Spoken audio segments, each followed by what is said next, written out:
What's up, teammates? It must be a hard time for YouTube content creators to make stuff for the Raiders right now because everybody's doing the same thing.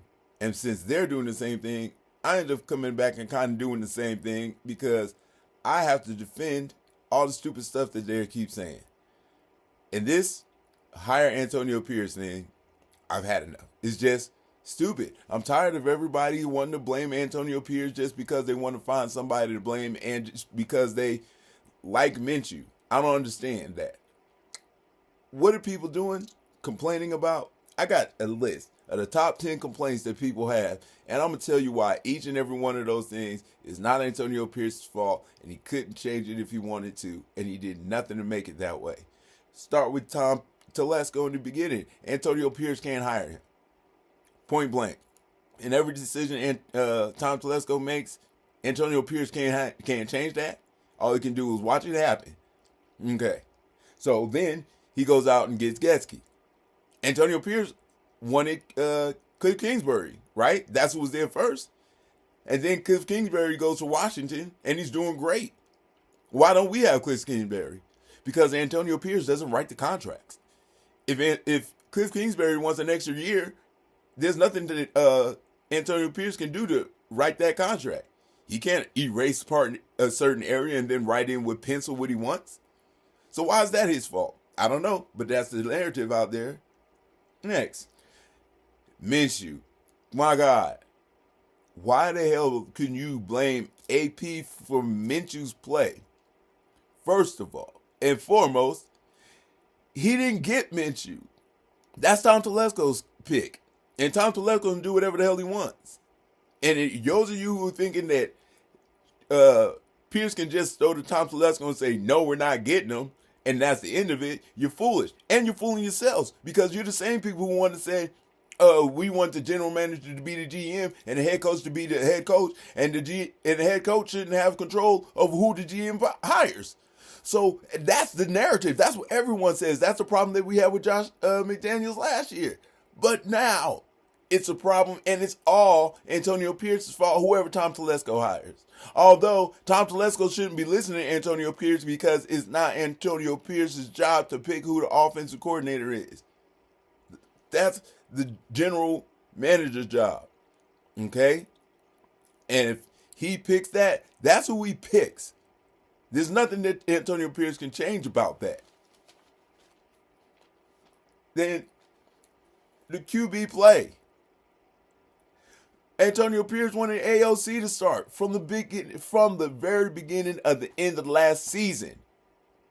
He said that he wanted AOC to start. And then they came to the middle of the season middle of all season, they came with, well, I said he's going to start, but we're doing the quarterback controversy, and they were doing the whole quarterback controversy thing to figure out who was going to start. I thought it was just going to be AOC because it was a fake controversy. Telesco and Getsky put Minshew out there, and Minshew stank. And we know AP wanted Aiden in there because as soon as he had the chance to say, you know what, I'm not listening to Getsky and I'm not listening to Tesco and Telesco anymore. I'm playing Aiden. Period. Then he gets hurt. There's nothing anybody can do about that. He should have been in earlier, but that's that. And AP can't change it. That's Getsky's decision. And Getsky worked with Tom Telesco on that. 2 against 1. But that's AP's fault. Coach Antonio Pierce's fault. I don't think so. Okay? Turnovers. They're tired of the team and our turnovers. Sorry, I just dropped my paper. But they're tired of the team and the turnovers. Well, guess what? Tom Telesco hired Getsky. Tom Telesco hired Minshew. Minshew and Getsky together suck. That's not Antonio Pierce's fault. He can't change those decisions. It's not his job. And those of you who are out there saying, well, he should have, and it's his job. Remember you saying that when Ziegler's doing the general managing and making decisions, and you're mad because Ziegler's listening to his head coach too much. So have it one way or the other, but make sure you choose a way and stay that way. Or you can turn it and flip your thoughts and then go to the popular narrative and just start dogging AP because that's what's cool right now. Although you felt that he should have the job, some of you, fine. But you can go ahead and blame him for stuff that doesn't really count, or that he can't stop. What about not getting the team prepared? Huh? They're not coming out prepared. They score on their first or second drive every game this season. That's prepared to me. You come out ready to play, get on the field, and you start playing, you prepared and ready. What happens while you on the field as a player and as a coach and how you run the game from there, that's up to you. That's up to that player, and that's up to the head coach, the head coach of the offense. Now, the head coach is supposed to be out there helping them, telling them which direction we wanted to go in, and things of that nature. And Antonio Pierce does that to a certain extent, but we knew from the beginning that our offensive coordinator was going to be the most important person on our coaching staff, because AP can keep the team together and the rah-rah coach or whatever you want to call it. The players like AP, they're willing to fight for him. They're willing to play for him. And being prepared for the game is all he can do. The rest in the game, well, that's players and coaches. And we can't blame Antonio Pierce for that. I mean, you can. But is it correct? I don't believe so. Penalties. People love talking about the penalties and how that's the coach's fault. You know, I forgot to look at the rest of the penalties. Anyway, penalties, the coach's fault, is what they always say. But if that's true, the top 10 league teams, the top 10 teams in the league should be, respected for having less penalties, right? Because they're in the top third. The bottom 2/3, are bad at it. They are not getting it. They're the 66th percentile and less, right? So they're below average. So you have to be in the top 10 to be average and better. We're in the top 7 as far as penalties goes for a team. And if that's coaching, well then damn, that's some pretty decent coaching. If we're in the top 7 of a team that has 32, of a league that has 32 teams in it. So we could complain about that. People complain about that. But if they look at the reality of it, teams are going to have penalties. You can't stop that. Those come. But how often, how many, how controlled is it as a team in general? I think if you're the 7th least penalized team in the league, when there's 32 other teams out there playing the game, I don't think that's bad. Now, there's complaints about it, but if you don't know what you complain about, you complain about anything. So, now what? Continuity of the team. We said this from the very beginning. Within that O-line, every single one of our, almost every single one of our O-linemen got hurt, save, I guess, DJ Glaze, maybe he didn't get hurt. But everybody from Theo Mumford to Colton Miller, anyway, and all in between, you got hope. Our defense is down 3 starters from the beginning of the year where we thought we would be. So, yeah, continuity has been destroyed. It's a team that's been together for all of one offseason, if that, and then everybody got hurt. So whatever continuity they gained is gone because the person who they got to continuity with is gone. And gone for maybe the rest of the season for some of them. That's not Antonio Pierce's fault. He can't get continuity when players aren't there. He can't heal bones. It's not a magical medicine man. Clock management. Okay, he's messing up in clock management. Some of the things are debatable, and some of the things are just like anybody watching it who question, like, why would you do that? And a lot of it is because he's being ultra conservative, and that's not what people want to see. That's here or there. But too much conservatism definitely stops you from getting points on the board. And we need points on the board as this team. So, yes, we could improve on his clock management. But it's his first year as a head coach. He's never had to do any clock management. The only thing he's ever had to do was call a timeout when his coach told him to call a timeout. So, well, I mean, he's never done it in pros, to say it that way. He's done it in lower levels. But clock management, in high school and college is different than clock management in the pros. 5 seconds in the pros is a whole lot of daggone time. In college, that's time that slid past. It's not really, you know, as pertinent as it could be in professional games outcomes. So yeah, he makes those mistakes, and that's there.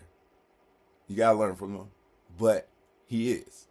And I put this last because it's the worst one that there is, and everybody blames the entire franchise for this, and I hate it. We get Jaden Daniels. Why is everybody still mad about that? Why can't people just come off the freaking fact that the Washington Commanders were not going to give up that penalty, that pick, no matter what we gave them? We didn't have enough to give them. What are you going to give them that would make them say, okay, we won't get our franchise quarterback? Right? What if the tips were all the other way around, and we had a chance to get Jaden Daniels or get 3 first-round picks from somewhere else? As a team, right now, as our Raiders, would you take that deal? No, you would not, because you like, we got our future, our quarterback of the future right here in our hands. Do we want to hope there might be 2 more birds in a bush down the way, or are we going to take this kid right now? So as Raider fans, think about it. Would you have traded that pick away for what might happen in the future for a quarterback that everybody says is consensus number 1 and is going to be the quarterback of the future? Or take a chance that the quarterback of the future might be coming out in the next 3 years? No, we wouldn't do that. And if we did do that, your fans would lose your daggone minds, because we'd have passed up on Jaden Daniels for a bunch of picks that we wouldn't have used or that we could waste it on. And that's what they didn't want to do. Washington Commanders were going to take a bunch of picks that they could waste by mistake when they got what they think is a sure deal for the franchise, for the future, for the next decade, maybe 2, depends on how long he can keep his career going. He's not Tom Brady or nothing, but still, that's a good solid time. They're not going to give that up to hope for something later in the 13th pick this round, and then if they trade us a great quarterback like Jaden Daniels end up being, now we're going to have a winning record when they're going to have draft picks that are worth even less now than when we gave it to them. No team's going to do that. You got to put your head in the right position and think, would you do that if you were the team? Would you give up a chance at a franchise quarterback for some picks in the future that won't even be high picks? If you think you would do that, then you're stupid. And you definitely shouldn't be out on the general manager's desk. And you probably shouldn't even be, and you shouldn't be on the air. How about that? All right, maybe that's a little too far. But still, concentrate on the truth and understand the reality of the situation. And don't just look at things the way you see it sometimes. Look at how it would happen if you were the other team. And there's no way you would have done that. And if you were the other team, would you blame the other team? Of course not. Of course you wouldn't blame them for trying to come get the pick. Why wouldn't they? That don't mean you're going to give it up. And that doesn't mean it's the other team's fault that we wouldn't give it up. But it's Antonio Pierce's fault that we didn't get him, according to people out there in the world that speak. No, the world of those who speak, I guess. I don't know. The media and YouTube and all the other outlets where people speak and give their opinions and don't necessarily think about what they're saying and how it actually would work in real life. Just like hiring and firing Antonio Pierce after 1 year doesn't work for a franchise, especially if you're thinking you're going to bring in a new franchise quarterback and just bring in a whole new quarterback or a head coach who you don't know anything about and put them there for the first year in bed together and see what happens. So what, if we don't go to the playoffs on this new head coach who's supposed to be Sedour's new talent coach, we going to fire him too? We going to wait until we get a coach who goes to the playoff with Shedeur Sanders? Or we going to keep a coach and try to help him develop with Shedeur Sanders? And is it going to be no matter what, we give him a couple of years to help develop? Or we just going to hire a quarterback, head coach, say, work with Shedeur. After year 1, we don't see enough progress with Shedeur, although it's not your fault because you're not the quarterback's coach. But you're fired anyway. How long are we going to do that? How many times can a franchise do that? And how many times can a fan base request something so ridiculous before they just realize, let's just shut up and stop screaming? Or keep screaming and keep watching everybody else. I don't know.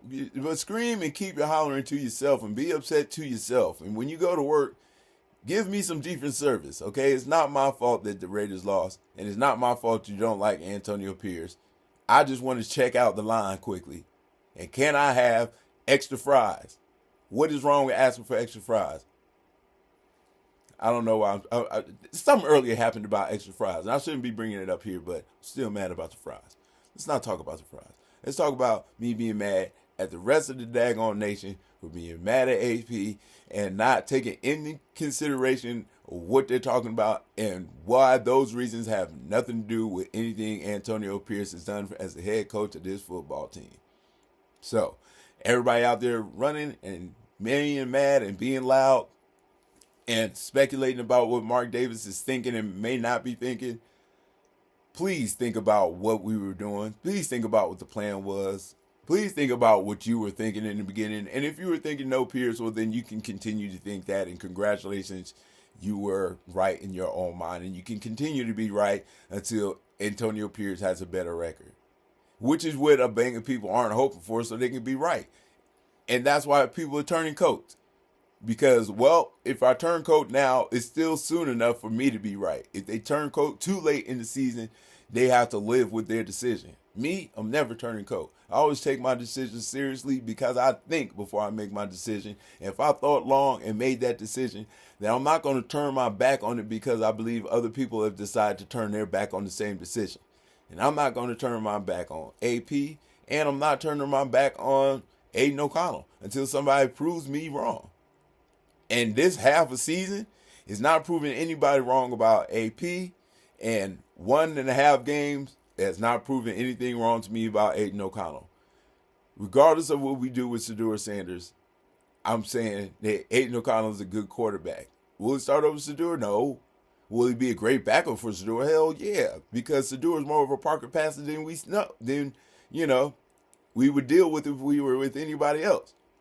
And I think Shedeur can run more than he actually does run, but I think he's like keeping that part of his game kind of hidden because he don't need to do it until he gets to the pros. So we'll see if he's got a extra tool in that toolbox that he hasn't shown us. But when we get him, hopefully we have Antonio Pierce, and hopefully we can see if Pierce, Shedeur, Dion, and Tom can all come together and make this franchise a winning franchise, and we can quiet some of the critics about what's going on with Antonio Pierce in his first year as a head coach. So, the silver lining is, it doesn't matter what anybody but Mark Davis thinks, and I'm pretty sure Mark Davis is thinking, this is too much turnover and turmoil to try it again.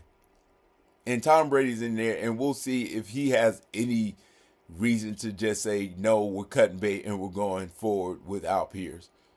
But looking at everything that he's being blamed for and everything that is actually his fault, doesn't line up to the head office saying, yeah, Pierce is stinking and we're going to get rid of him and we're going to start all over again. So, get off Pierce's back, people. Look at your facts and try to learn something. Silver lining is, you fools out there don't make the daggone calls. Or those fools out there, sorry, I'm not talking to you, my people. I'm talking about those fools out there who talk, but don't look or think. So, anyway, I looked, I thought, I wrote, I displayed. And if anything I said is wrong, please let me know. You remember, and I might be wrong. And then I'll lose. And I know I can't win them all. And the clouds will get dark. But when I'm looking for the bright side, I go to the silver lining. Guru out.